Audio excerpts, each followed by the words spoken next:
What's up, Browns fans? Welcome to episode 5 of the Dawgs podcast. Let's kick this thing off.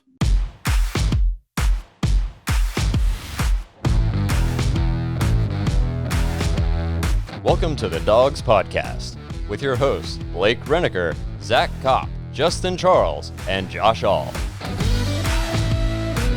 Hey, what's up, everybody? As you'll see, not in the studio today, doing things a little bit different. One of our dear friends, Josh over here, came down with life-threatening illness of COVID-19. So yeah, I should have brought my mask to the show. Yeah. Guy. But no, he doesn't actually have it. He just might have it. So we're being cautious. We want to still be able to bring you guys this high-quality Browns content, life or death type stuff here. Just so everybody's aware and understands this isn't how we're going to be doing the show all the time. We'll get back in the studio soon. I am under quarantine until the 24th. Unfortunately, I had direct contact with a positive. It's almost feels like something out of a zombie movie, but there you go.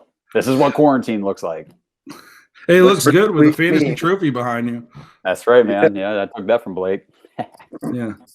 That knife still cuts kind of deep. I don't want to talk about it on the show. Hey, I think we got a fun show lined up today. Kind of keep it light, despite the heavy atmosphere of COVID hanging over us. Play maybe some fun games. We got some Would You Rathers lined up, some Keep Cup trade lined up. I think it should be a good time. I think we should just dive right into this first one I came up with, which I think is a good one.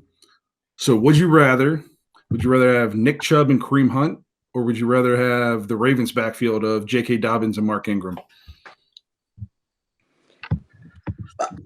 I'm going Chubb and Hunt. I think it's really, really obvious that they're the best running back duo in the league right now. Based on our other episodes, I think that it wouldn't be crazy at all for those guys. We've said that they're both going to go over 1,000 yards all purpose. I don't even think that Mark Ingram and J.K. Dobbins are the second best duo. And I like Dobbins a lot. And I think Dobbins will eventually replace Ingram. But who do you got as the second best duo? I think Kamara and Latavius Murray in New Orleans. I think they're even better. Latavius Murray? Yes. He was a starter once in this league. Hey, little kitty cat. Yeah. This guy's on the podcast now, too. We don't need no more cats. We need dogs. Yeah, I know. It's the wrong podcast, man. Yeah. Man, I know this is a Browns podcast, but let's hit on this Latavius Murray, Alvin Kamara thing real quick. Yeah. Kamara without Ingram last year was very pedestrian. Yeah, he's hurt too. He's hurt. Yeah, but I don't know. I can't.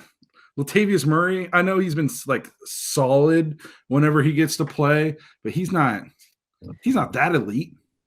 You guys, if there's a second best backfield and it's not the Ravens, then first of all, who's the first best? You're saying we might be, but I'm going to say I don't even have names. It's whatever 2 running backs or 3 running backs are playing for the 49ers.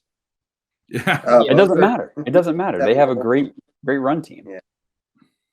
Yeah. I think a big I'm taking Chubb and Hunt all day, mostly because I think Chubb and Hunt are definitely both way better than Mark Ingram. And don't get me wrong, I think Mark Ingram is solid, but I think he's the third best running back on their team. I think Lamar Jackson's their best running back. I think J.K. Dobbins has a chance to be an absolute stud. I think he's more talented than Mark Ingram ever was in college.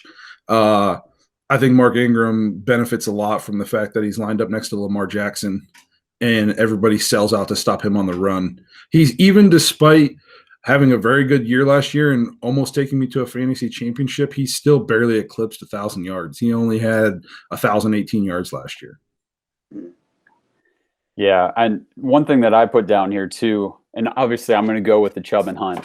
And if you guys think about it, the Cleveland, Baltimore, the backfield, and I'm sorry my screen's bouncing all over the place here. For anybody watching on YouTube, my cat is like going nuts against the back of my laptop right now. But he's just mad that this is a Dawgs podcast. He's like, come on. But so if you think about it, so we've got 2 really good running backs. They've got 2 really good running backs. So we've got Chubb, who is clearly our future. We're going to end up signing him probably to a second contract. He's going to be the guy. And we probably got Hunt one for this year because he's going to be free agent. I don't think we can probably keep him after this. No. The Ravens kind of got the same situation going where they've got Dobbins, who's obviously going to be the future of that backfield. But Ingram, he'll probably be there for this year, and then that's probably it because I think this is the last year of his deal, plus he's 31. I don't think they're re-signing a 32-year-old running back to a good contract to be the guy. Yeah, and they still have Gus Edwards, who wasn't a slouch really either as running back. Like, I don't know, Baltimore is always going to have a good running game. It's just what they breed there. But yeah, I think what you said, Dobbins is definitely the future. Wouldn't surprise me if he's gets the lion's share of the carries, for the season once it's all done. Ingram obviously was good last year. I'm going to throw out, when we did the duo or whatnot, here a new one, Melvin Gordon, Phillip Lindsay. That's a pretty good duo in Denver too. Yeah, that's a very solid duo. Yep. I like that a lot. Hypothetical, I'm going to throw this out to you guys. Would you straight up trade Kareem Hunt for J.K. Dobbins? Keeping in mind Kareem Hunt led the league in rushing his rookie year, and other than that time he was suspended, arguably one of the best running backs in the league. Are we saying on their contract right now? Just say all things even. Say they both got 3 years left on a deal. Money's not an issue. We're just looking at talent. Who you taking, Dobbins or Hunt? So my only argument, and I'll link it into what we're going to talk about. I think them bringing in Andy Janovich, it will help out Kareem Hunt more than anything. I feel like Chubb is a very instinctual runner, and Hunt needed especially in Kansas City where they utilize the fullback, he benefited out of that big time. I think that's going to help him a lot. Dobbins is a freak. He's an absolute savage. I remember so many games where I was just like, wow, this guy's not even playing in the fourth quarter and he's got 150 yards, 160 yards. I think if I had to pick one, I would take Dobbins, but maybe it's the Ohio State homer in me, but I love J.K. Dobbins. And obviously I'm not giving up Nick Chubb for him because Nick Chubb has solidified himself and he's a Cleveland Brown, but I'd dump Kareem Hunt like a sack of potatoes for J.K. Dobbins. So I'm just saying that right now. I think J.K. Dobbins has it. I thought he was easily the best running back coming out of college this year. And the fact that he dropped to the Ravens kills me that we're going to have to see him twice a year. I think he has a chance to be almost like what Zeke was when he came in as a rookie, how he just kind of took the league by storm. I think I can see J.K. Dobbins doing that. I will go against what you guys are saying. If we get to keep one of these guys for the next 3 years, all things even, like you said there, Justin, I'm keeping Hunt. Reason being, I've seen what Kareem Hunt can do in the NFL. I've seen him being an elite NFL running back. I don't know. I mean, J.K. Dobbins, yes, I'm Ohio State, obviously, homer. I love it. Dobbins was my guy. He was so fun to watch, but talent doesn't always translate to the NFL the way you think it should. I mean, look at we all saw Trent Richardson and how that went. So, yeah, just because a guy was a stud in college doesn't always mean he's going to be a stud. It's easier for running backs to translate. I get that, but I would still keep disrespect Hunt. for Dobbins to bring up Trent Richardson in the same sentence. Hey, I'm making it relatable. Come on, relatable to the audience. Yeah, I agree. Another Ohio running back that lit it up and then went pro. I know there's a lot of other issues, but what about Maurice Claret? I mean, we all watched him. Man, you can't count him. You can't count him. He didn't even finish college. He was a bust before he even got to the league. What about Eddie George? He turned out to be okay. He did. Yeah. I'm going with Josh. I'm keeping Hunt too. One, like he said, Hunt's proven, he came out his rookie year, and took over the league in Kansas City. Before they were this air raid with Mahomes and everything, he kind of got them going with the run game. And also I think that they're both kind of almost the same style runner, not afraid of contact, anything like that. Both kind of quick guys. But I think Hunt's a better pass catcher than what Dobbins is. That's Dobbins' knock. He got kind of stone hands when it comes to catching a ball out of the backfield. And Hunt's a guy that you run a screen pass for him and he's taking it, 50 yards down the field. Dobbins had 71 catches in college. Yeah, 71 catches in 3 years or whatnot, and probably had 86 drops. He'd have been a high if he caught every ball that was thrown to him, he'd have won the Heisman 3 years in a row. Man. Don't get us wrong, Blake. like Don't Dobbins. get us wrong. I like We love the Dobbins. guy. Yeah, I like Dobbins a lot, and I'm an Oklahoma fan, and I'm saying that I like Dobbins a lot. Okay, so get off my back. The fact that he's in Baltimore does kill me because Yes, it's like a love-hate thing. I want to see him succeed, and he's going to succeed there. I feel like he will, but I don't want to see him succeed against us. That's the problem. Yes. I blame Kansas City Chiefs for him being on the Ravens. When they had the last pick in the first round and they took the dude from LSU instead of J.K. Dobbins, I was literally in disbelief. Yeah, but Blake, they wanted a pass catcher. Yep. Don't give me – you guys suck. I saw it too. He's dropping balls in the end zone and things like that. I mean – man. Well, hey, I'm not gonna lie. If he's terrible in the NFL, I'll be happy because he plays for Baltimore. I guess I'll give you that. I'll give you that. Well, I think we got a little off track, but I think we all agreed that between Ingram and Dobbins, Hunt and Chubb, we're all sticking with the Browns duo here. I think definitely better, especially because apparently I didn't know this, but J.K. Dobbins is awful. I didn't know either. Yeah, I didn't know, but all right. Well, hey, now let's move on to the next one. So, would you rather have the wide receiver duo of Landry and Beckham, or the Bengals wide receiver duo of AJ Green and T. Higgins, the rookie? I'm not really even sure why you put this one in here, Blake. Yeah, ridiculous. This is I read this and I'm like, are you serious? First of all, Higgins, we don't even know what he's going to be in the NFL, and receivers usually take at least a year to kind of come into their own, if not a couple. And then AJ Green, when's the last time he's ever even played? Like early 2018 or something? I mean, so he's I threw this one in here because I was trying to keep AFC North. I was trying to look at duos of running backs and receivers and stuff in our division that we were familiar with. And so obviously when I first made this up, I was like, well, this is easy. Obviously Landry and Beckham. I still think it's Landry and Beckham. But one thing I kind of came across in my research, AJ Green, when healthy, man, is unreal. Like over 1,000 yards receiving literally every single year until the injuries started hitting. From 2011 to 2015, he went over 1,000 yards every single year with Andy Dalton as his quarterback, playing in Cincinnati. Don't knock the Red Rocket. Yeah. He was throwing him the ball. He gets a bad rap or whatnot. Andy Dalton wasn't that terrible. He went to the playoffs with Cincinnati. It's not his fault he couldn't win the game. He had Marvin Lewis as a coach. Yeah, but Blake, this isn't 2012 AJ Green we're talking about here. It's 2020, and he's probably not even going to be on the field. Hey, even as recently as 2017, AJ Green had 75 catches for 1,078 yards. That was only 2 years ago. The difference between being 29 and healthy and being 31 and injured, man. I'm telling you. I agree. I'm just playing devil's advocate here, and I'm with the same that AJ Green, for me, he can't seem to stay on the field the last couple of years. I almost forgot how good he was when he was 100% healthy when he was on the field. Just looking at his numbers, I mean, if he gets back to healthy, man, they could be really good, especially if Joe Burrow is decent at all. I'm just not. I mean, T. Higgins. I haven't seen enough of T. Higgins. I mean, he was good in college. He was also injured in college. I mean, so he's not even coming in as this durable guy. He played every game in college. He was awesome, stuff like that. I from what I've seen, I'm not Odell and Landry. There's no way I'm giving him up for those two guys. No, I agree. Is there a wide receiver duo in the league off the top of your head you would trade?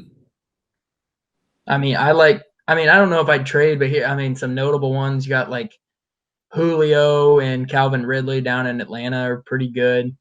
I don't know if I'm trading him for that. You can't even say, out in St. Louis or whatnot, they got 3 wide receivers, but nobody's like a stud. And Cooper Kupp's really good. Robert Woods is pretty good. They did get rid of Brandon Cooks. He's now And Yeah, and they're out now, LA now. So yeah, not St. Louis. Jeez. But I'm trying to think. Everybody's got this like a really great number one, but I can't pinpoint a team where I'm like, oh, I'd take their wide receiver core right now. I mean, you can make Manuel Sanders went to New Orleans. I mean, yeah, any core that's got Michael Thomas. Yeah. But, hey, the Cardinals aren't too shabby either. You know, you got Hopkins, they got Christian Kirk and Larry Fitzgerald. That's nice. Larry Fitzgerald, man, the guy just keeps putting up numbers. He's old as dirt and still super solid. He's the total opposite of J.K. Dobbins. He can catch the ball. What a hater, man! I'm gonna send. Did you see the stat? Did you see the stat about Fitzgerald where he has more tackles in his career than he has drops? That's insane. That is insane. Yeah. So look, I think you can make the argument after this. The Browns have. Oh, okay. I got one already. I just looked it up. Okay. I looked it up. How Chris Godwin, Mike Evans? That's a pretty damn good. So I almost put that one on there, but I was trying to stay AFC.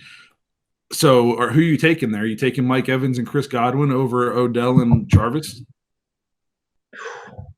I don't know. Just because they're two big body guys, like I don't know. Honestly, the only reason I'm maybe apprehensive about that a little bit is I've only seen Godwin do it for 1 year. Yeah. So if he does that again, Mike Evans, I think I saw, never been under 1,000 yards since entering the league. Chris Godwin bursted onto the scene last year. Man, especially with Odell's injury history, like the last couple of years.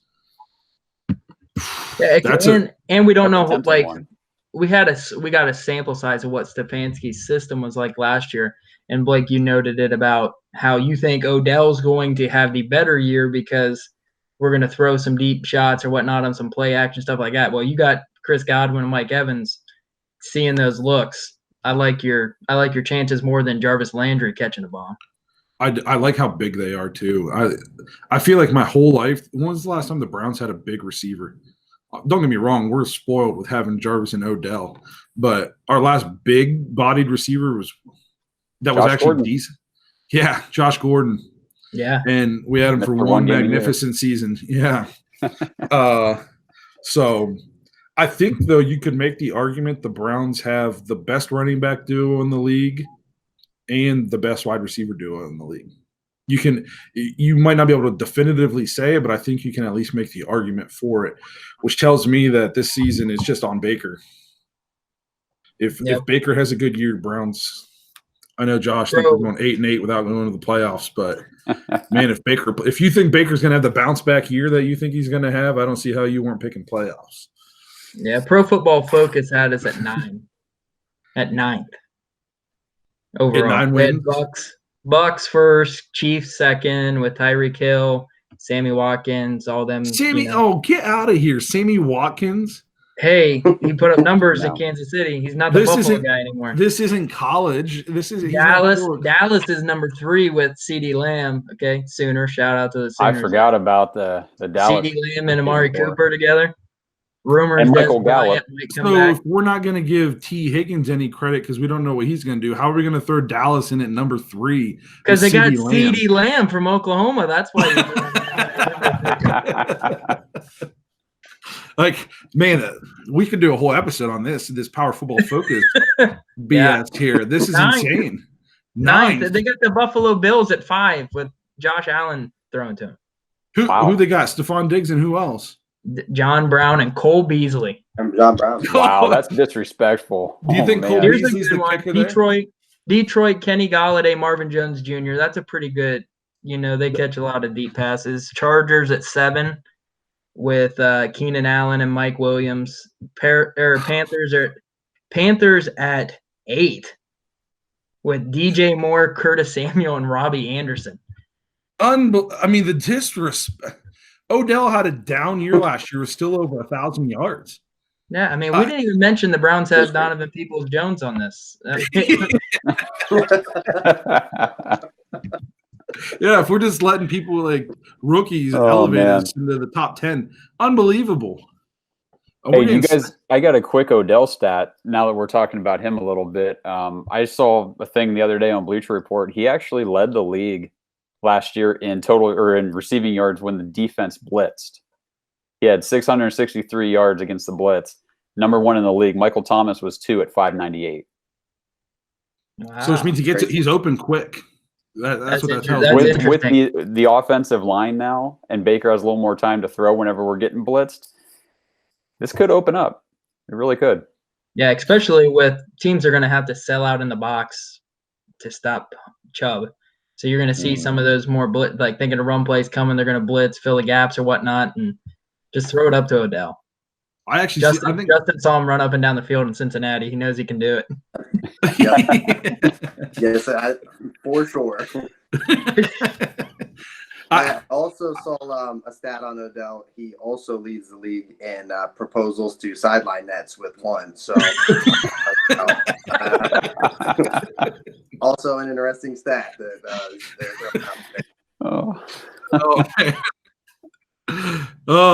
I still am in disbelief that they got Mike Williams and Keenan Allen ahead of us. Yeah. And Buffalo. Crazy. Yeah. Buffalo. Oh my gosh. That blows my mind. But man, it's all because of last year, man. I blame Freddie Kitchens, worst tight ends coach in the league. All right, so that's a good segue then into this next one. This one I came up with. Okay, so instead of hiring Stefanski, we had to bring one coach back from Brown's past. Okay, gun to your head, you got to have one. No, there is no other options. Are you taking Freddie Kitchens back, or are you taking Hugh Jackson back? All right, so go ahead. I'm taking Freddie. I'll let you guys dive in, then I'll jump back in. But I'm taking Freddie Kitchens. Okay, go ahead. I'm going to take Hugh. I'm taking Hugh. I can't say anything good about Freddie. Like, I think back on Freddie, and I can't think of the play calling was bad. The team was undisciplined. They were unprepared every game. So, like with Hugh, so we had those real bad years, like 2 really, really bad years. When he actually got a decent personnel around him, like as far as the team personnel, players and stuff like that, because those teams that he was coaching those first few years were awful. I mean, we had Kaiser as our quarterback, and I'm pretty sure he's selling Wendy's double cheeseburgers to people now. I don't know what he's doing, but he's not playing. So if you think about that last year that he got fired, we were in some games. We tied the Steelers.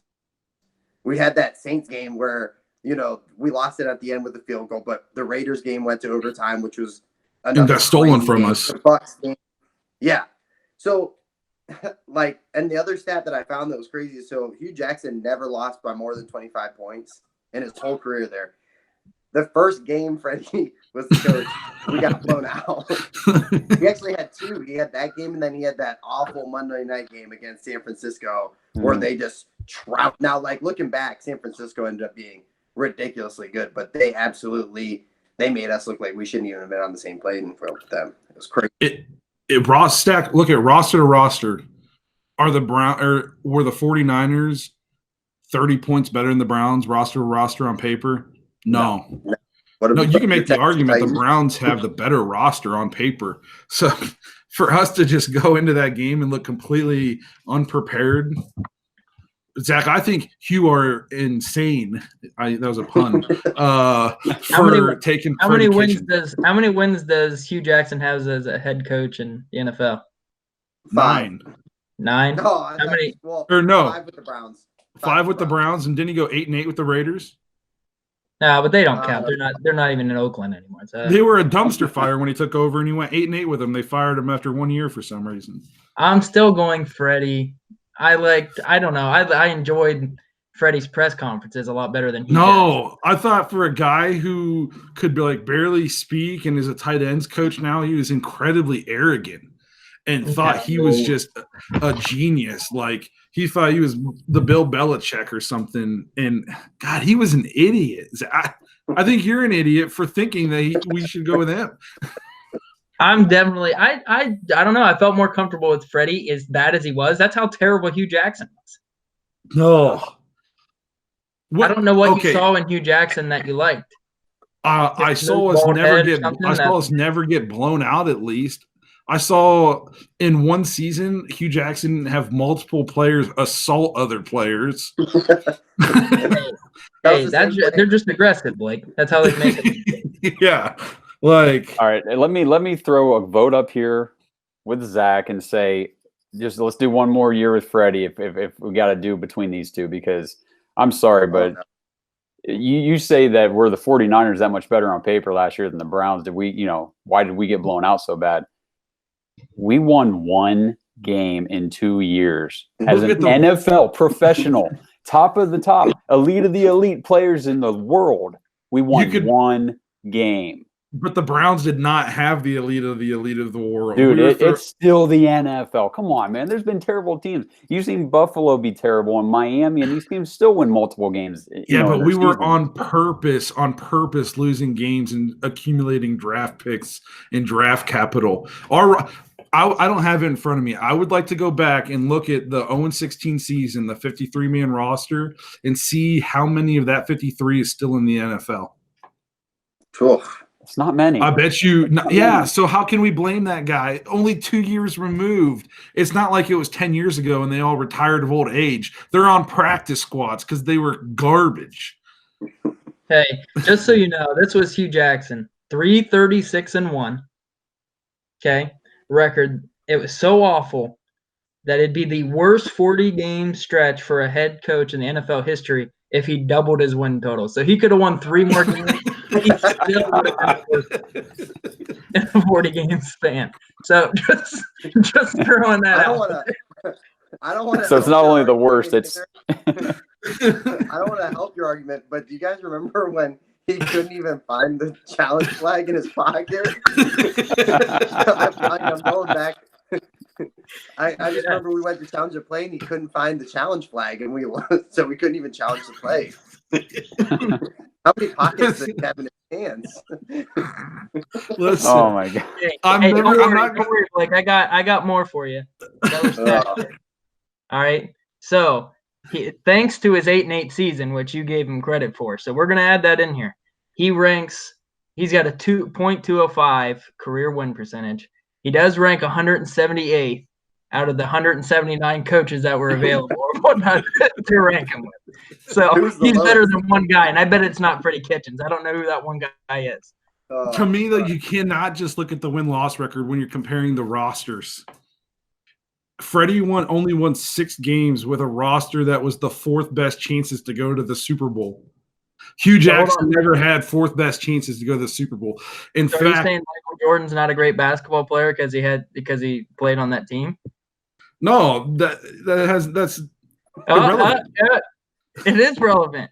No, I'm saying we handed Hugh Jackson garbage and wanted him to make a meal out of it, and he couldn't do it. He couldn't even make anything decent, but he had garbage. We handed Freddie Kitchens filet mignon on a silver platter, and he threw it in the garbage and pulled out some Spam and tofu.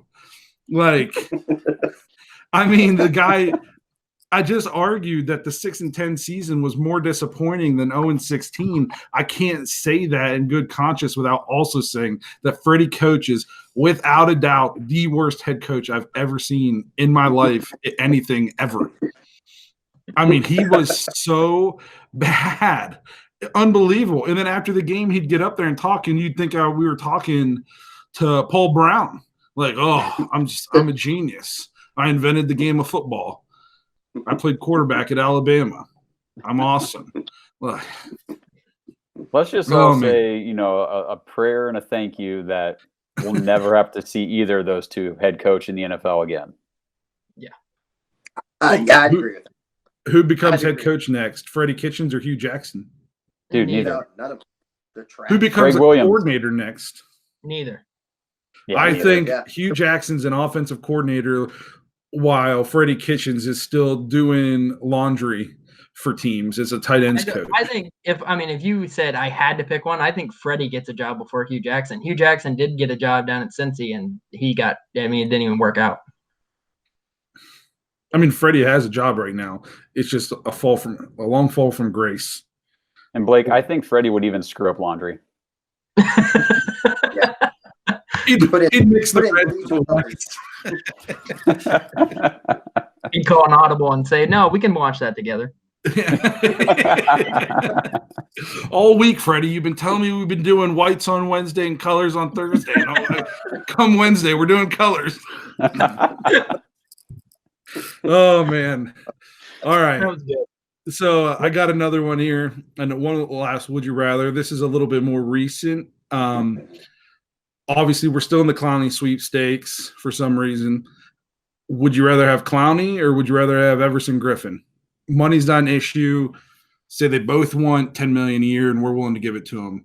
Who you taking? I'm still taking Clowney.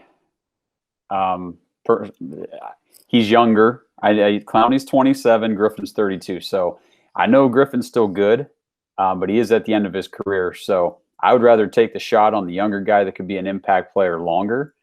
And I was kind of looking at some stats from last year, and Clowney does not get the sacks, but he does, create fumbles.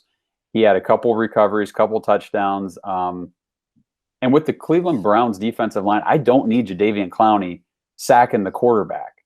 I need him stopping the run. I need him causing, a ruckus in there because we got Myles Garrett coming after the quarterback. Vernon. So he's, and Vernon and, Ogunjobi's no slouch. Like, that quarterback's going to be pressured. I don't need Clowney being the main pressure guy. I need him being in there just being a monster. So that's my take. I'm going to agree. As much as I've been dogging on Clowney lately, the reason I dog on him is because he thinks he's worth 20, not because I don't think he's worth something. I'm kind of along the lines with you, especially with what might be a weaker linebacking crew. I think the Browns need help run stopping, and Clowney, he's a very good run stopper. So, yeah. And like you said, he's younger. I like Everson Girffin. I like that he's got some Stefanski ties. But if I had to take one, I'm probably taking Clowney. I know that you said money don't factor the money in. So obviously, if you're telling me I can get Clowney for the same price as Griffin, I want Clowney. But I'm going to look at it as a fact that you do count the money. And Everson Girffin, you can get him way cheaper, and he's going to play way more games than, even though he is older. If you said, hey, you're going to get Everson Girffin for the next 3 years, you're going to get Clowney for the next 3 years, but you're going to pay him $6 million more a year. But Everson Griffin's going to play 13 games a year, and Clowney's going to play 7. I'm taking in the 7 games, he's only playing 60% of the snaps. So I like he is getting older, Everson Girffin. I like the Stefanski ties that he's already played on the team, that he's been a coach for. I like that. I like the fact that he's durable. He's been a Pro Bowler before, and he's just kind of proven, that he can be on the field. He's never been that guy like we see sometimes, like, oh, they had 1 good year, 2 good years. He's been good for the last 6, 7, 8 years. I agree with you, Zach. You pretty much hit everything that I had. Contract-wise, they're saying his contract is going to be between like $8 and $10 million a year, and he just personally wants to meet with the team. So I think that's why he's holding out still. He just wants to actually go and get with the organization, talk to the people that are running the show. And he's played, like you said. It's not like a Clowney thing where he's a liability. You don't want. He played 15 games last year and had 8 sacks. And the other thing I've seen is Vernon, with what they're paying him, he might get cut. Like nothing's guaranteed until the week before the season starts. If they get either Clowney or Griffin, I think he's out. He's gone. He's going to wherever they can find a spot for him out there. His agent. I don't think he's on the team if they get either of these guys. Yeah, $15 million is a lot of money for Vernon. A lot. Way too much money. Didn't know he was on the team last year. Yeah, for real. Well, that was pretty fun. The Would You Rathers. First time I ever played that game without drinking, so that was cool. We're going to move right into some keep cut trades. came up with some good ones, I think. So rules of this game, obviously, guys, pretty self-explanatory. You got to keep one, cut one, trade one. Start off with Beckham, Mayfield, Chubb. Keep one, cut one, trade one. What are you thinking? All right, I'll start this one off. I'm keeping Chubb just because I don't know any better. He's like my favorite player for the Browns. I'm keeping him all day. I'm trading Beckham, Odell because I feel like you probably get more draft capital or anything from him, and then I'm probably going to cut Baker depending on what we're going to do this year, which is crazy. But if he has another season like he has last year, we might end up just cutting him flat out. At least we know when we're getting Odell. So this is hard, obviously. I think if you think Mayfield's the guy, which on last episode we all said we think he's having a bounce back year, you can't cut him. Right. Well, the Browns have been looking for a franchise quarterback for literally all 30 years of my life, about to be 31 years of my life. And so if you think he's the guy, which I like to think he is, you have to keep him, which means I got to either cut Beckham and trade Chubb. So I'm with you. I got to trade Beckham. Only reason I'm trading Beckham is because I think he will get more on the market. Yep. Running back, as good as Nick Chubb is, he's a running back. And for whatever reason, the NFL doesn't value running backs, and I think you'll get more in return for Beckham. So I'm keeping Baker. I'm trading Odell. And even though I think he's our best player, I'm cutting Chubb. I am 100% with Blake. That's exactly the order I was going to go. You got to keep the quarterback. You got to. And you got to just have faith that he's going to develop even more into the guy. I mean, we saw it his rookie year. We know he can do it. He had junk last year. It was garbage. It was terrible. So I call it a wash. I've got to trade Beckham. He's going to get you more, like Blake said. And sorry, Chubb, you're a running back. We love you. But, it's a plug-and-play position, unfortunately. I mean, yeah, there are some elite running backs, and Chubb is definitely one of them. But you can get by with a franchise quarterback, decent receivers, and a running back that can do the basics. I mean, Mark Ingram gets 1,000. So, you know what I mean? Yeah, I'm the same. I agree exactly what Blake and Josh. I see what you're meaning, though, Justin. I get your point of it as well, especially because of what we just saw from Baker. But going off what I'm hoping we're going to see, and knowing that we have Kareem Hunt that we wouldn't have to cut and have as a running back also helps this scenario. I agree. And as much as I think Chubb's our best player, I think I can say that easily. But he got 1,494 yards last year. I think if we cut him, Chubb gets, Hunt gets 1,200. Maybe he goes for 1,500. Even if we don't have Hunt, say we get some free agent guy. If we have the system we're going to run and the line we're going to run, 1,000, 1,100. So as much as it sucks, it's just kind of like the nature of the beast with her being a running back in the NFL. Well, hey, I didn't know if we'd all agree on that, but Justin was the odd one out. Yeah. Next one I got lined up here: Landry, new tight end Hooper, or Myles Garrett. Keep one, cut one, trade one. All right, I'll just jump in real quick. I'm gonna keep Myles Garrett. I still think he's an elite pass rusher. I just don't think he's lived up to his potential even a little bit yet. I think that he's got a lot of room to grow, and I think he will. I'm going to trade Landry because kind of like Beckham, he still brings value. I think you can get something for him on the market, and unfortunately that would mean I'd have to cut Hooper. As much as I love him, and I'm glad that we brought him in. So mine is exactly the same as yours, Josh. Just based on that, Myles Garrett, I think, is going to end up being a franchise player.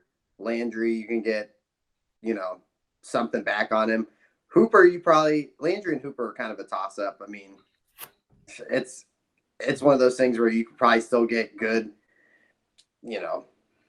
return on either one of those guys. I just think Hooper's kind of for what Cleveland fans want to see. I think we can just cut him flat out. It sucks because they're all really good. Okay, so I'm going to go against the grain here. I think I'm keeping Hooper because I think tight end is one of those positions where there's not that many elite tight ends. I don't know if I consider Hooper elite, but if he's not elite, he's in that next category right below elite.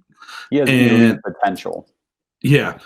So I'm keeping him, especially because I'm keeping Baker from our last one. And in order for Baker to succeed, I think he needs Hooper. I'm trading Myles Garrett because I see his potential too, but he hasn't. I mean, I'm not a Myles hater. I think he's good, but man, I'm disappointed in the career he's had so far. But I think for some reason around the NFL, if we threw Myles Garrett on the trade block, people would be throwing number ones at us. They'd be giving us crazy offers. So I'm trading him because I think we bring a lot in return. And then I'm cutting Jarvis mostly just because I'm keeping Hooper and I'm keeping Odell. Or not keeping Odell, but in this hypothetical, we still have Odell. So that's the way I see it playing out. All right, so I'm going opposite of everybody too. So I'm keeping Landry. Okay, I'm keeping Landry. He's been a staple. He's still not – I mean, he's still fairly young as a career in the NFL. He seems like he's been around for a long time, but I think I don't know if this is his 8th season or something or 7th season. I can't remember exactly what season it is.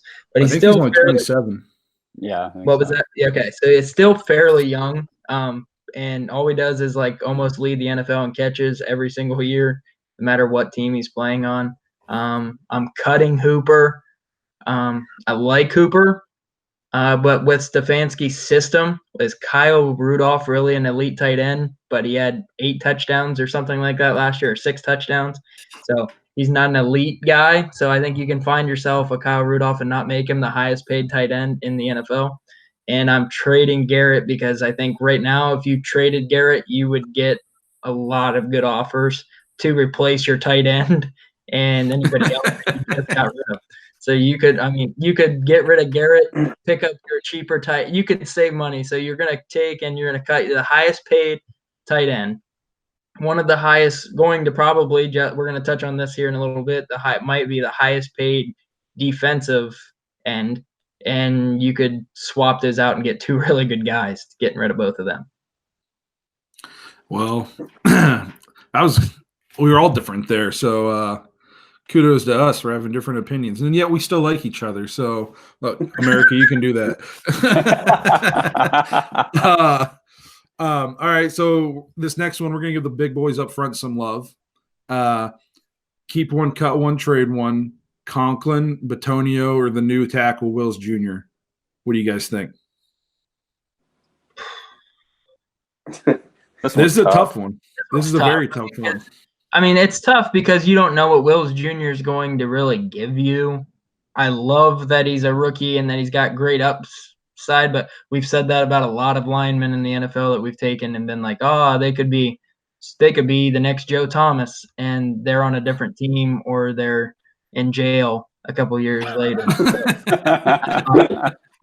So I'm gonna keep Conklin just because I'm excited that we got him. He's still young. He's proven. He had a little bit of injury. I'm gonna trade Batonio and I'm cutting Wills Jr. Oh my God! I'm keeping Batonio. I got to keep Joel, man. He's been such a staple of this team for so long. He knows how it's done. He's Cleveland. I love Joel Batonio. I think he's a solid interior lineman.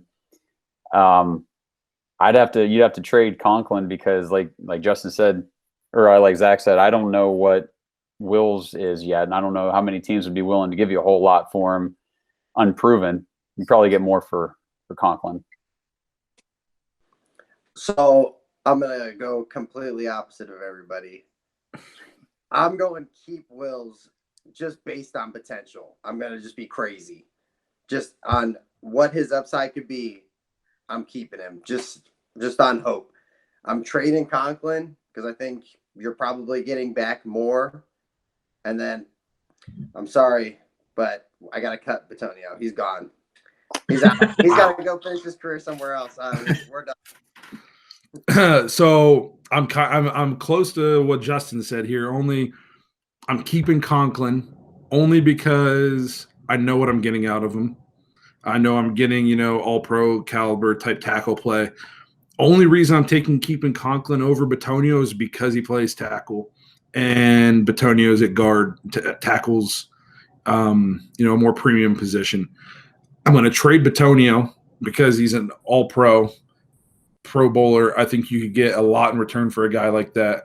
And then I'm only cutting Wills Jr. I know Joe Thomas is probably rolling over in his grave, but only because he's a rookie. And even though I think he's got a chance to be the man for the next 10 years, I can't see the future. We don't know for sure. So I'm going to have to cut him. And that hurts to say, but, this is a dog-eat-dog world. And it's a business. So that's the way that plays out. Luckily, we don't have to get rid of any of them. And we need to keep all three. So yes, it could be good. Yeah, thank God this is a hypothetical game. All right, last one. I decided to go the all defense here, our secondary. Greedy Williams, Denzel Ward, or the rookie safety Grant Delpit. Who you keeping, who you cutting, who you trading? So I'm thinking. Go ahead. Whoa. Justin, you get to go. All right, I'm going almost same idea as I did with the last one. I'm going Delpit. Keeping Delpit. Wow. I know it's Risky love. Risky business here. Yeah. I'm just feeling a little dangerous over here. I'm keeping Delpit based on potential. I think that guy. I wouldn't be surprised in 2 years if we're all sitting here raving about how he's the best defensive player that we have. I like his film from 2018 is so exciting. God, I hope that's what we get. If that's not what we get, God, I'm so frustrated. This also hurts, but I'm trading Denzel Ward. I'm trading him out. And over Greedy? Which it sucks. Yeah, I'm kind of greedy. Go ahead. You guys can tell me how much of an idiot I am. Go ahead. No, we don't have time for that.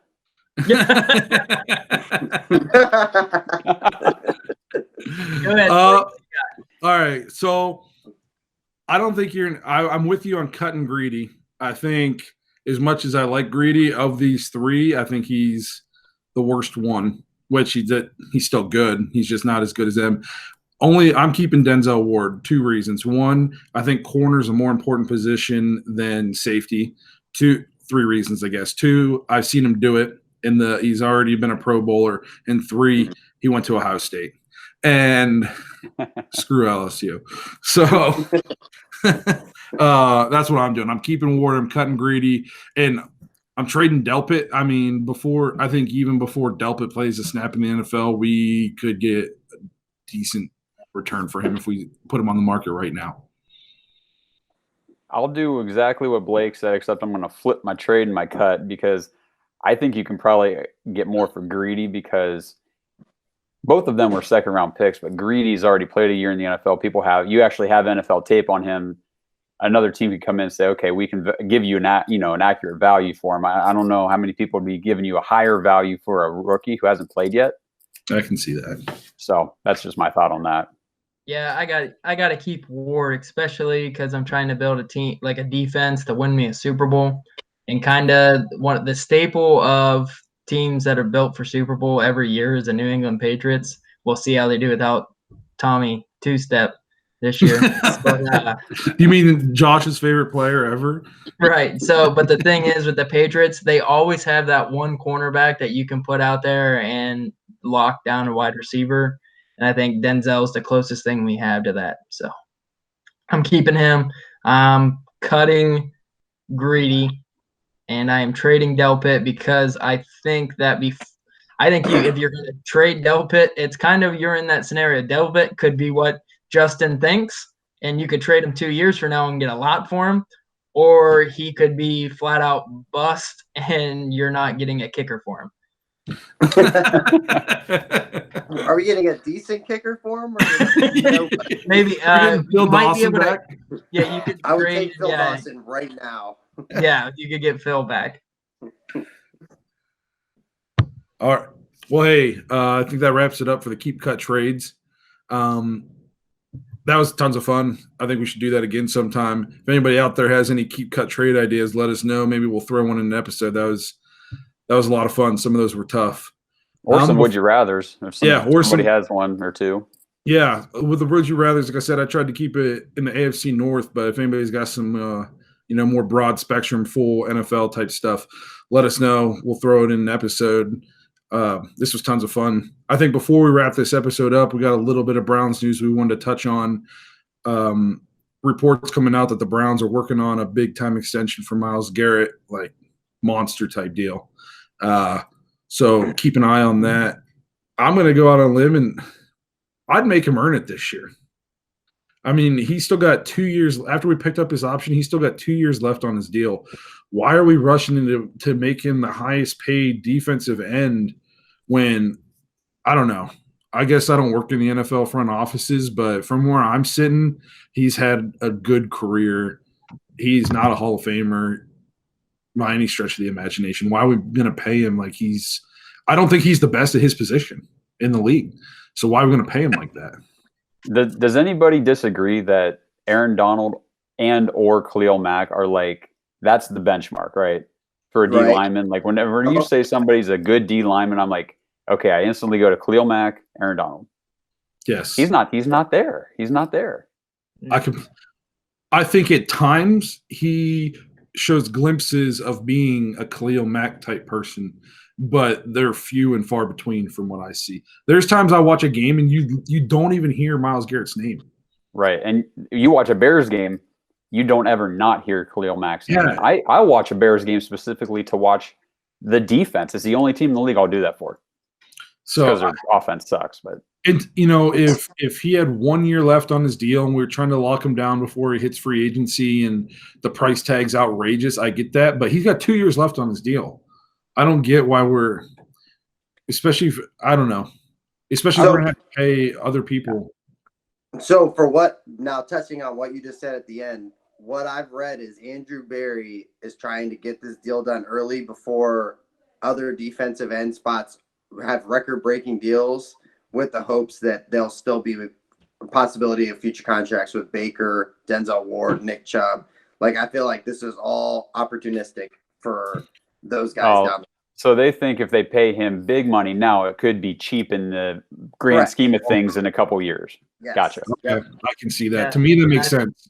Yeah, I think that's the way to go. If you can sign him now, plus like some of those guys, and I think you got to sign him now. We see all these contracts in the NFL these days where they have 2 or 3 years left and then they like restructure their contract and give him a bunch more money. I would like to lock him up now rather than because, he had a good season last year, but like what if he comes out this year and has 18 sacks? Now what money you're paying him because you waited? Like now the price tag, now instead of $25 million or something, now he's wanting 30 because he led the NFL in sacks and set some type of record. You got Chubb, you got to pay for. You got Baker, you got to pay for. You got to decide if Odell's staying around and you're going to try to keep him and pay him because he ain't going to be cheap. I mean according to you, he'll be gone by week 4. So yeah, he's not going to make it out. Hey, according to my Twitter poll that we did, because yes, we do have a Twitter now. I did the poll of who would have a better year, OBJ or Landry, and Landry won 55% to 45%. Listen, I feel like there's a ton of Odell hate out there, and so I don't listen to that garbage. Twitter poll, Smitter poll. I'm not buying it. Oh man! All right, well, hey, pay close attention, see if there's any updates on Myles Garrett. Let us know if there's anything specific you want us to talk about on the show, any would you rathers, any hot takes, any keep cut trades, pretty much anything you want to talk about, we'll talk about it. Make sure, our last episode we put straight onto Facebook. The response to that was awesome. We're not going to do that every time. So make sure this next episode you catch back on YouTube. Please subscribe, like, all that good stuff on YouTube. That helps us out. Obviously, check us out on our Facebook page. We have an Instagram page. What's our Twitter handle, Zach? So it's at podcast_Dawgs. Okay. I like that. Real official. So catch us out on all the social media. One thing I'm going to throw out there. So a lot of people have been watching the show and then they'll like text us our thoughts. I love getting your texts, but what's even more fun is when I get like that little red notification on my phone that somebody posted something on one of our social media. That's like the kind of stuff I live for. So take some of your texts and put them on comments. Try to get some other people engaged. It helps us out a lot. And then you can still text me about it too, because I like all you guys. Other than that, I think that's it. Yeah, just remember to like, subscribe. I'll probably got one more show coming at you like this while Josh is on the mend. And hey, next time you guys see this, I'll be a year older. So hopefully I'm still alive.